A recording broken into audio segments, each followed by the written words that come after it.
मुंबई 2011 की एक सच्ची घटना है। एक 27 साल का लड़का अरुण, जिसकी शादी बस एक महीने पहले हुई थी, वो एक सुबह अपनी ऑफिस की लोकल ट्रेन छूटने के डर से प्लेटफॉर्म पर दौड़ रहा था। भीड़ इतनी थी कि धक्का लगा और वो नीचे गिर गया। ट्रेन ऊपर से निकल गई। लोग चिल्ला रहे थे। दहशत थी। हर कोई डर के मारे पीछे हट रहा था। लेकिन उसी भीड़ में 3 बिल्कुल अनजान आदमी, एक मुस्लिम दाढ़ी वाला दुकानदार, एक सिख टैक्सी ड्राइवर और एक तमिल हिंदू छात्र, धमाके की आवाज सुनते ही बिना सोचे समझे पटरियों पर कूद पड़े। उनके पास न कोई उपकरण था, न ट्रेन रोकने की ताकत, पर उन्होंने अपनी जान पर खेलकर उस लड़के को बाहर खींच लिया। बाद में जब पत्रकारों ने पूछा, आप तीनों अलग अलग धर्म के हैं, फिर आपने अपनी जान क्यों जोखिम में डाली? सिख टैक्सी ड्राइवर ने सिर्फ एक लाइन कही, धर्म बाद में आता है, इंसान पहले। यही बात एलन दे बॉटन अपनी किताब रिलीजन फॉर एथिस्ट्स में कहता है। वो कहता है कि धर्म का असली चमत्कार भगवान नहीं, इंसान को इंसान से जोड़ने का तरीका है। धर्म ने हजारों साल में ये आदतें बनाई, एक दूसरे का हाथ पकड़ना, मुसीबत में साथ खड़े होना और अनजान लोगों को भी अपना मान लेना। अरुण को उन 3 लोगों ने बचाया, भगवान ने नहीं, पर धर्म से सीखी इंसानियत ने जरूर बचाया। और यही से हमारी इस किताब की असली शुरुआत होती है। हम भगवान को माने या न माने, पर धर्म ने इंसानों को जोड़ने के लिए जो तरीके बनाए, उन तरीकों की हमें आज भी जरूरत है। और यही किताब हमें एक एक करके सिखाती है। Chapter 1, the human need for meaning. कभी कभी जिंदगी इतनी खामोशी से झटका देती है कि इंसान को खुद अपनी सोच से डर लगने लगता है। जैसे कुछ साल पहले दिल्ली में एक युवक रात के 2 बजे फुटपाथ पर चलता जा रहा था, काम से लौटते हुए। सड़क खाली थी, हवा ठंडी थी और अचानक उसने देखा एक बुजुर्ग आदमी ठंड में सिकुड़ कर पड़ा है। उसकी सांस बेहद धीमी थी। युवक ने आसपास देखा, कोई नहीं था। वही शहर जो दिन में लाखों की भीड़ से भरा रहता है, रात के समय ऐसे लगता है जैसे सबकी इंसानियत सो जाती है। उस युवक के मन में एक अजीब सी लड़ाई चल रही थी, रुके या आगे बढ़ जाए। और यहीं से इस किताब का असली सवाल शुरू होता है, इंसान किस पल इंसान बनता है? उस युवक ने उस बुजुर्ग को उठाया, अस्पताल पहुंचाया और फिर पूरी रात वहीं बैठा रहा। सुबह डॉक्टर ने बताया कि अगर आधा घंटा और देर हो जाती तो वो आदमी शायद बचता नहीं। युवक घर लौटा, पर अजीब बात यह थी कि उसकी जिंदगी उसी रात बदल गई। उसे लगा जैसे उसके अंदर कोई दबा हुआ हिस्सा पहली बार जागा हो। वो कोई धार्मिक आदमी नहीं था, किसी भगवान की पूजा नहीं करता था, पर उस रात उसने जो किया वो किसी धर्म के उपदेश जैसा ही था, दूसरों के दर्द को महसूस करना। यही एलन दे बॉटन कहता है कि धर्म सिर्फ मंदिर मस्जिद नहीं, बल्कि ऐसे पलों का नाम है जहां इंसान अपनी ही सीमाओं से ऊपर उठ जाता है। लेकिन सवाल यह है, आखिर हम ऐसा करते क्यों हैं? हम किसी अजनबी के लिए अपनी नींद, अपना समय, यहां तक कि अपना डर तक क्यों छोड़ देते हैं? क्या यह समाज की बनाई आदत है या हमारे अंदर जन्म से कोई छुपा हुआ कोड? और अगर हम भगवान को नहीं मानते, तब भी ये भाव कहां से आता है? यही चैप्टर यही खत्म नहीं होता, क्योंकि असली खेल शुरू होता है जब हम ये समझते हैं कि इंसान अकेला कुछ नहीं, उसे किसी न किसी तरह की संगत, सहारा और बिलोंगिंग की तलाश हमेशा रहती है। पर यह बिलोंगिंग मिलती कैसे है? और क्या ये सिर्फ भावनाओं से मिल जाती है या इसके पीछे कोई गहरा सिस्टम काम करता है? यही सवाल हमें अगले चैप्टर की तरफ खींच कर ले जाता है, क्योंकि बिलोंगिंग की असली जड़ें वही छुपी है। Chapter 2, the power of togetherness. अगर बिलोंगिंग इंसान की जरूरत है तो साथ रहना उसकी मजबूरी। लेकिन ये साथ पैदा कैसे होता है, इसे समझने के लिए एक घटना याद आती है। कोलकाता के एक पुराने मोहल्ले में, जहां हर रविवार सड़क के बीचों बीच चाय की एक टपरी पर 5-6 लोग इकट्ठा होते थे। इन लोगों में न कोई दोस्ती थी, न रिश्तेदारी, न कोई धर्म समान। कोई बुजुर्ग था, कोई छात्र, कोई टैक्सी ड्राइवर। लेकिन जब वे वहां बैठते तो ऐसा लगता जैसे सब एक ही कहानी के किरदार हों। एक दिन अचानक उस टपरी के मालिक की मौत हो गई। दुकान बंद थी, सड़क सुनसान थी और वही लोग जो पहले बस चाय पीने आते थे, अब बिना बोले एक कतार में खड़े थे। उन्होंने मिलकर दुकान फिर से शुरू करवाई, परिवार को सहारा दिया और उस जगह को पहले से भी ज्यादा जीवंत बना दिया। ये घटना बताती है कि असली साथ वहां पैदा होता है जहां लोग एक दूसरे को समझते नहीं पर महसूस करते हैं। धर्म ने हमेशा इंसानों को ऐसे मौके दिए। त्योहार, गीत, बैठकों, भोजन, मौकों की आड़ में धर्म ने इंसान को एक स्ट्रक्चर दिया जिसमें अजनबी भी परिवार बनता है। दे बॉटन यही बताता है कि चाहे हम भगवान को भूल जाए, पर यह स्ट्रक्चर भूलना हमें महंगा पड़ता है, क्योंकि बिना स्ट्रक्चर के साथ रहना सिर्फ एक सपना बनकर रह जाता है। लेकिन अब सवाल और गहरा हो जाता है, अगर स्ट्रक्चर इतना जरूरी है तो इसे सच में जिया कैसे जाए? क्या सिर्फ इमोशंस काफी है या इंसानों को जोड़ने के लिए कुछ और भी चाहिए? और सबसे खतरनाक सवाल, क्या आधुनिक दुनिया में जहां हर इंसान अपनी स्क्रीन में कैद है, ये साथ अब भी बचा है? इन सबका जवाब हमें अगले हिस्से में मिलेगा, जहां हम देखेंगे कि इंसान आइडियाज से नहीं, दोहराव से बदलता है। Chapter 3, learning through repetition. कहा जाता है कि इंसान एक बार सुनकर नहीं बदलता, बल्कि बार बार सुनकर बदलता है। इस बात को समझने के लिए एक घटना याद आती है। लखनऊ के एक कॉलेज में एक लड़का था जो हर परीक्षा में धोखा देकर पास हो जाता था। टीचर उससे तंग आ चुके थे, पर पकड़ने पर भी वो बदलता नहीं था। लेकिन उसके कॉलेज में एक अजीब सी परंपरा थी। हर शुक्रवार शाम को छात्र और शिक्षक एक साथ बैठकर पिछले हफ्ते की गलतियों, झगड़ों और पछतावों पर खुलकर बात करते थे। कोई प्रवचन नहीं, बस माहौल ऐसा था कि इंसान अपनी गलती खुद सुन लेता था। वो लड़का कई हफ्तों तक वहां चुपचाप बैठता रहा। हर बार वही बातें सुनता, ईमानदारी की, भरोसे की, अपनी मेहनत पर यकीन रखने की। शुरू में उसे ये सब बकवास लगता था, पर धीरे धीरे वही बातें उसके अंदर उतरने लगी।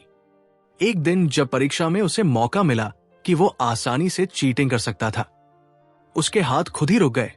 उसने बाद में कहा था, मुझे किसी ने रोका नहीं, बस उन बैठकों में जो बातें बार बार सुनता था वही मेरे सामने खड़ी हो गई। यही है दोहराव की असली ताकत। धर्म ने यही किया, एक ही बात 100 तरीके से 100 बार कही, क्योंकि इंसान भावुक नहीं, आदतन प्राणी है। वही आदत उसे बनाती है, वही बिगाड़ती है। दे बॉटन कहता है, आधुनिक दुनिया में लोग सोचते हैं कि एक अच्छी सलाह काफी है, पर सलाह दिमाग में रहती है, दोहराव दिल में उतरता है। और यही धार्मिक व्यवस्था एथिस्ट्स को भी सिखाती है कि अगर किसी मूल्य को जिंदगी में उतारना है तो उसे एक रिचुअल बनाना होगा।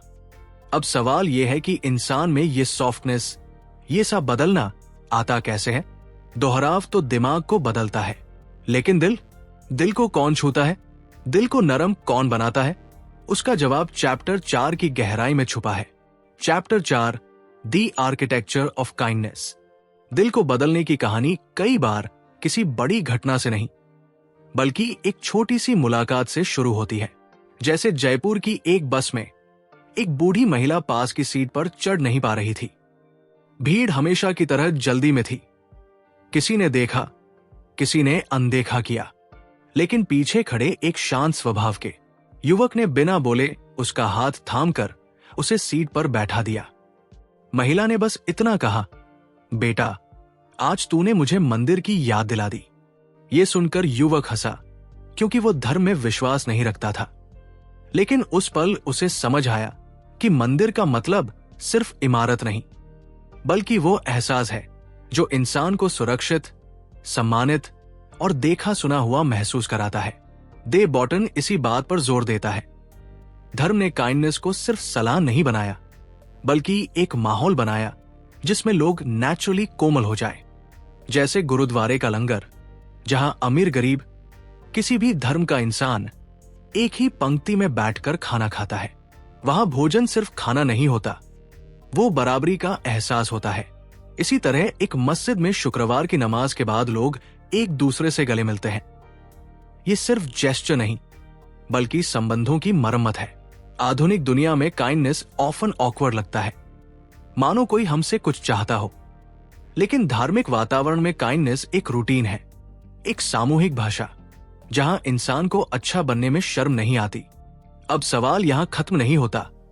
अगर काइंडनेस माहौल से पैदा होती है तो क्या हमारा आधुनिक जीवन भीड़, तनाव, अकेलापन हमें कठोर बनाने लगा है? और अगर हां, तो क्या इंसान किसी जगह, किसी व्यवस्था के जरिए फिर से नरम हो सकता है? यही रहस्य अगले चैप्टर में खुलने वाला है, जहां हम समझेंगे कि टेंडरनेस कैसे मनुष्य की सबसे छुपी पर सबसे जरूरी जरूरत है। चैप्टर 5, लेसन्स इन टेंडरनेस। कभी कभी जिंदगी ऐसा पल सामने रख देती है जहां इंसान अपने ही भीतर छुपी नरमी से टकरा जाता है और उसे समझ आता है कि ताकत हमेशा ऊंची आवाज में नहीं, कई बार टूटे हुए दिल की फुसफुसाहट में होती है। जैसे भोपाल की एक घटना। एक छोटा बच्चा खेलते हुए सड़क पर गिर गया, घुटना फट गया, खून बह रहा था। सड़क पर लोग थे, पर सब जल्दी में। तभी एक महिला जो खुद किसी मुश्किल दौर से गुजर रही थी, रुक गई। उसने बच्चे को उठाया, अपनी दुपट्टे से उसका घाव बांधा और उसे गोद में ऐसे थाम लिया जैसे वो उसका अपना बच्चा हो। वो बच्चा रोना बंद कर चुका था, लेकिन महिला की आंखें भीगी हुई थी। किसी ने पूछा, आप उसे जानती हैं? उसने धीमी आवाज में कहा, नहीं, पर दर्द सबका एक सा होता है। यही टेंडरनेस है, वो नरमी, वो मुलायमपना जो इंसान को इंसान बनाता है, लेकिन जिसे हम अक्सर कमजोरी समझकर दबा देते हैं। दे बॉटन कहता है कि धर्म ने टेंडरनेस को छुपाने की चीज नहीं, बल्कि संजोने की चीज बनाया। मंदिरों के भजन, चर्च की धीमी धुनें, सूफी संतों की कव्वालियां, ये सब मन को नॉर्मल नहीं, बल्कि नरम करने के लिए बनाई गई थी। क्योंकि इंसान जब नरम होता है, तभी वो किसी के दर्द को महसूस कर सकता है। और टेंडरनेस के बिना कोई समाज सिविलाइज्ड नहीं होता।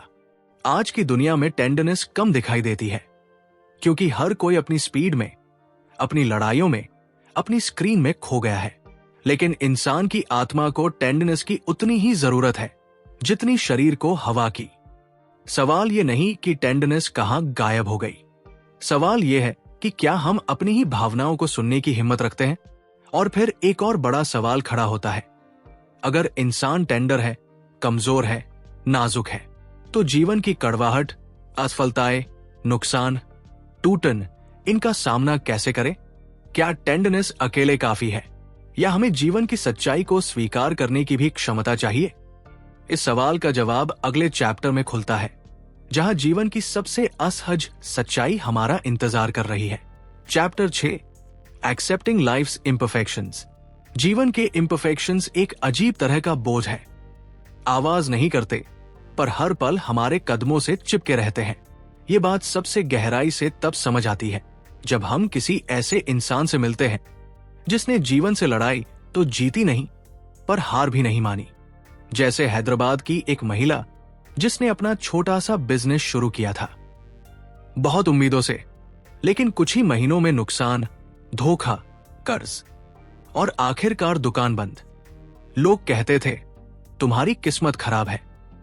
वो मुस्कुराती थी, पर भीतर से टूट चुकी थी। एक दिन वो एक पुरानी दरगाह पर बैठी थी, न पूजा कर रही थी, न कोई मन्नत मांग रही थी, बस एक बुजुर्ग फकीर के पास चुपचाप बैठी थी। फकीर ने उससे इतना ही कहा, बेटी, जो टूटता है वो खराब नहीं होता, कभी कभी टूटकर ही इंसान सही आकार लेता है। उसके बाद उस महिला ने फिर कोशिश की, छोटी, धीमी, लेकिन ईमानदार, और इसी बार वो सफल हुई। उसने बाद में कहा, उस दिन मुझे लगा कि इम्परफेक्शंस को स्वीकार करना कमजोरी नहीं, आजादी है। धर्म हमेशा ये सिखाता आया है कि जिंदगी परफेक्ट नहीं होती। गुरुद्वारों का सेवा, मंदिरों की आरती, चर्च की कन्फेशन, ये रिचुअल्स सिर्फ धार्मिक काम नहीं, बल्कि साइकोलॉजिकली डिजाइन स्पेसेस हैं जहां इंसान अपने टूटे हिस्सों को स्वीकार करता है। दे बॉटन कहता है कि मॉडर्न दुनिया हमें लगातार परफेक्ट होने की मजबूरी देती है। सोशल मीडिया जैसा चेहरा, करियर में हमेशा ऊंचाई, प्यार में हमेशा जीत, लेकिन वास्तविकता इससे बिल्कुल अलग है। इम्परफेक्शन ही जीवन का असली चेहरा है। अब यह सवाल उठता है, जब दुनिया इतनी अपूर्ण है, भावनाएं इतनी उलझी है और इंसान अंदर से इतना नाजुक है, तो हमें इस केओस को देखने के लिए कौन सा लेंस चाहिए? कौन सी नजर जो दर्द को दिशा दे सके? यही जवाब अगले चैप्टर में खुलता है, जहां पर्सपेक्टिव वह दरवाजा बनकर सामने आता है जिसे खोलने का साहस हर किसी में नहीं होता। Chapter 7, finding the right perspective. दुनिया कई बार इतनी भारी हो जाती है कि इंसान अपने ही दुख को दुनिया का सबसे बड़ा दुख मानने लगता है। लेकिन कभी कभी एक छोटा सा पल, एक मामूली सा अनुभव हमारे नजरिए को ऐसे हिलाता है कि हम समझ जाते हैं हमारा दर्द बड़ा है पर अकेला नहीं। जैसे वाराणसी में एक शाम गंगा किनारे एक युवक बैठा था। उसकी नौकरी चली गई थी, रिश्ते टूट चुके थे और उसे लग रहा था कि जिंदगी उसके खिलाफ हो गई है। वो पानी में डूबते सूरज को देख रहा था। तभी उसकी नजर बगल में बैठे एक बूढ़े आदमी पर पड़ी, जिसकी आंखों में अजीब सी शांत मुस्कान थी। युवक ने उससे पूछा, आपको कभी डर नहीं लगता सब कुछ खो देने का? बूढ़े ने कहा, बेटा, मैं अपनी पत्नी, अपना घर, अपना कारोबार सब खो चुका हूं, पर यह नदी हर शाम मुझे याद दिलाती है कि कुछ चीजें मेरे दुख से भी बड़ी है। दुनिया सिर्फ मेरी कहानी नहीं है। और जब इंसान ये समझ लेता है तो दुख उतना नहीं चुभता। ये सुनकर युवक पहली बार अपनी समस्या से थोड़ा बाहर निकला, जैसे कोई कुहासा हटे और दूर तक रास्ता दिख जाए। दे बॉटन कहता है कि पर्सपेक्टिव वही बदलाव है जहां इंसान अपनी कहानी को दुनिया की बड़ी कहानी में रखकर देखता है। धर्म ने यही काम किया, लोगों को याद दिलाया कि वे अकेले नहीं। प्रकृति, समय, इतिहास, ये सब मिलकर इंसान को बताते हैं कि उसका दर्द सच्चा है पर स्थायी नहीं। जब पर्सपेक्टिव बदलता है तो दर्द का आकार भी बदल जाता है। पर कहानी यहां खत्म नहीं होती। पर्सपेक्टिव सिर्फ सोच को बदलता है, लेकिन आत्मा को छूता कौन है? कौन है जो दिल को वो रास्ता दिखाता है जो सिर्फ शब्दों से नहीं खुलता? इसका जवाब अगली गहराई में छुपा है, जहां कला इंसान के भीतर उतरकर उस जगह को छूती है जहां तर्क नहीं पहुंच पाता। Chapter 8, art as a guide to the soul. कई बार ऐसा होता है कि शब्द हमें नहीं बचा पाते, सलाहें कमजोर पड़ जाती है, तर्क काम नहीं करता, और तभी किसी तस्वीर, किसी कविता, किसी गीत की एक पंक्ति इंसान को अंदर से पकड़ लेती है। जैसे मुंबई में एक लड़की थी जिसने अपने सबसे करीबी दोस्त को एक हादसे में खो दिया था। महीनों तक वो किसी से बात नहीं करती थी, कमरे में बंद, चुप, जैसे दुनिया खत्म हो चुकी हो। एक दिन वो एक छोटी सी कला प्रदर्शनी में गई, शायद यूं ही। वहां एक पेंटिंग लगी थी, एक टूटी हुई नाव जो तूफान से जूझते हुए भी डूबी नहीं थी। लड़की कई मिनट उस पेंटिंग को देखती रही। उसमें कोई बड़ी तकनीक नहीं थी, बस एक अजीब सी सच्चाई थी, जैसे किसी ने उसके दिल का हाल रंगों में उतार दिया हो।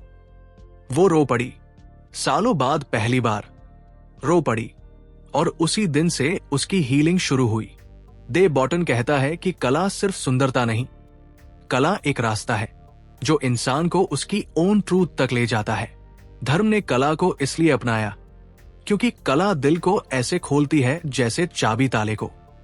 मंदिरों की मूर्तियां, चर्च की पेंटिंग्स, सूफी कव्वालियां, ये सब इंसान के उस हिस्से को जगाती है जो जीवन के दर्द और खूबसूरती दोनों को एक साथ समझ सकता है। आज की दुनिया में कला को डेकोरेशन समझ लिया गया है, पर इसकी असली ताकत इंसान की आत्मा को दिशा देने में है। कला उस जगह रोशनी डालती है जहां तर्क अंधेरा कर देता है। लेकिन अब सवाल उठता है, अगर कला आत्मा को जगाती है तो क्या किसी जगह का माहौल भी आत्मा को आकार दे सकता है? क्या कोई इमारत, कोई कमरा, कोई स्थान इंसान की भावनाओं को बदल सकता है?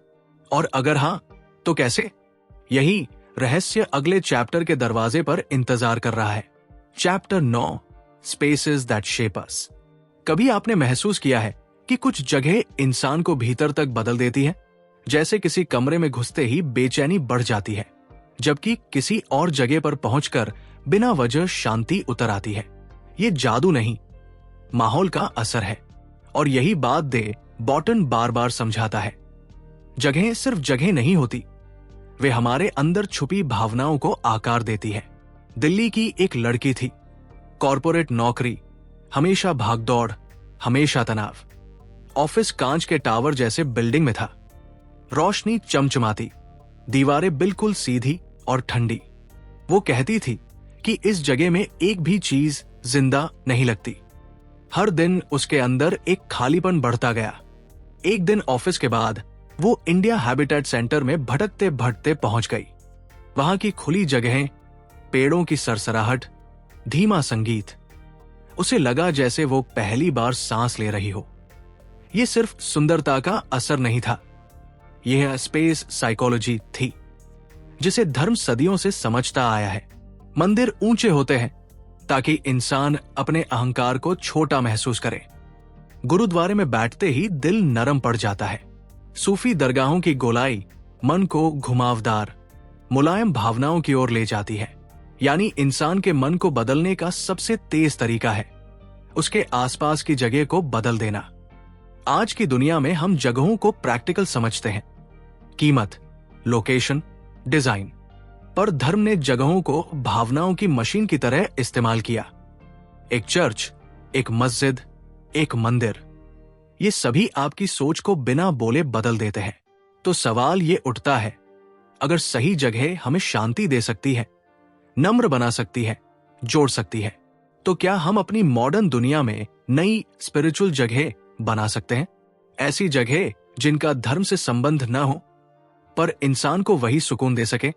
इसका जवाब मिलते मिलते हम एक और गहरी सच्चाई तक पहुंचते हैं, क्योंकि केवल जगह ही नहीं, लोग भी हमारी जिंदगी की दिशा तय करते हैं।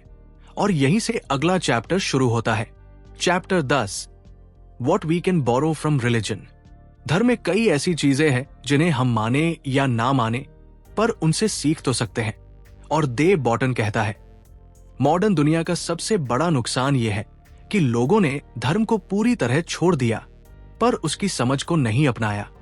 एक लड़का था जो बेंगलुरु में टेक जॉब करता था, अकेला रहता था, काम बहुत, दोस्त कम। उसे लगता था कि जिंदगी बस ऑफिस, कमरे और स्क्रीन के बीच फंस गई है।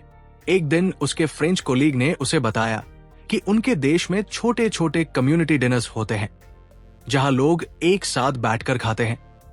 अजनबी भी। लड़के को अजीब लगा, पर वह गया। वहां किसी ने उसके काम के बारे में नहीं पूछा, किसी ने उसका रिव्यू नहीं लिया, बस सबने खाना बांटा, बातें की, हंसे।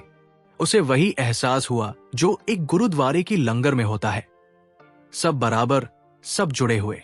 यही बात धर्म हमेशा समझता था कि इंसान को अकेला छोड़ दो तो वो अंदर से टूटने लगता है। धर्म ने रिचुअल्स बनाए, फेस्टिवल्स बनाए, एक दूसरे के दुख और खुशी में शामिल होने की ट्रेडिशंस बनाई। मॉडर्न दुनिया ने इंडिपेंडेंस को इतना बढ़ा दिया कि लोगों को डिपेंडेंस की जरूरत ही भूल गई। पर सच्चाई ये है, इंसान अकेले खुशी नहीं जी सकता। उसे कनेक्शन चाहिए, रिदम चाहिए, मीनिंग चाहिए। धर्म यही 3 चीजें देता था। और अब देव बॉटन कहता है, हम इन चीजों को फिर से हासिल कर सकते हैं, बिना किसी भगवान के भी, अगर हम चाहें। लेकिन असली सवाल यही है, क्या मॉडर्न सोसाइटी इतनी हिम्मत रखती है कि वो खुद के लिए नए रिचुअल्स बनाए? क्या लोग फिर से एक दूसरे को इतना करीब आने देंगे? और सबसे बड़ी बात, क्या हम मान पाएंगे कि अकेला होना आजादी नहीं, बल्कि चुपचाप चल रहा दुख है? शायद यही वो जगह है जहां ये किताब हमें छोड़ देती है, एक ऐसे सवाल के साथ जिसे हर इंसान को खुद में उतरकर जवाब देना होगा। ये पूरी किताब हमें एक अजीब सी सच्चाई के सामने खड़ा कर देती है। हम चाहे खुद को कितना भी मॉडर्न, प्रैक्टिकल या लॉजिकल मान ले, लेकिन दिल की जरूरतें आज भी वही हैं जो इंसानों को हजारों साल से चलाती आई है। हमें जुड़ाव चाहिए, मीनिंग चाहिए, कोई ऐसा सहारा चाहिए जो हमें ये याद दिलाता रहे कि हम अकेले नहीं। धर्म ने ये काम किया और अब ये जिम्मेदारी हमारी है कि मॉडर्न दुनिया में वही वार्मथ, वही केयर, वही कनेक्शन हम खुद मिलकर बनाएं। अगर आज की इस जर्नी ने आपको थोड़ा भी सोचने पर मजबूर किया है, दिल की किसी छुपी हुई जगह को छुआ है, या आपको वो पर्सपेक्टिव दिया है जिसकी कमी आप महसूस कर रहे थे, तो यकीन मानिए आप अकेले नहीं हैं। हम सब इस खोज में साथ हैं। अगर आपको ये ऑडियो बुक स्टाइल समरी पसंद आई हो तो अपने दिल की आवाज को मत दबाइए। इस वीडियो को लाइक कीजिए, शेयर कीजिए उस व्यक्ति के साथ जिसे ये सुनना चाहिए। सब्सक्राइब कीजिए ताकि हर नई कहानी, हर नई किताब, हर नया आइडिया सबसे पहले आप तक पहुंचे। और कमेंट में बताइए इस किताब का कौन सा हिस्सा आपको सबसे ज्यादा छू गया। आपका एक छोटा सा एक्शन हमारी बनती हुई कम्युनिटी को उतना ही मजबूत बनाता है जितना किसी दौर में मंदिर, मस्जिद, चर्च या गुरुद्वारे की दीवारें लोगों को साथ रखती थी। हम अगली किताब में फिर मिलेंगे, एक नई सोच के साथ, एक नए सफर के साथ।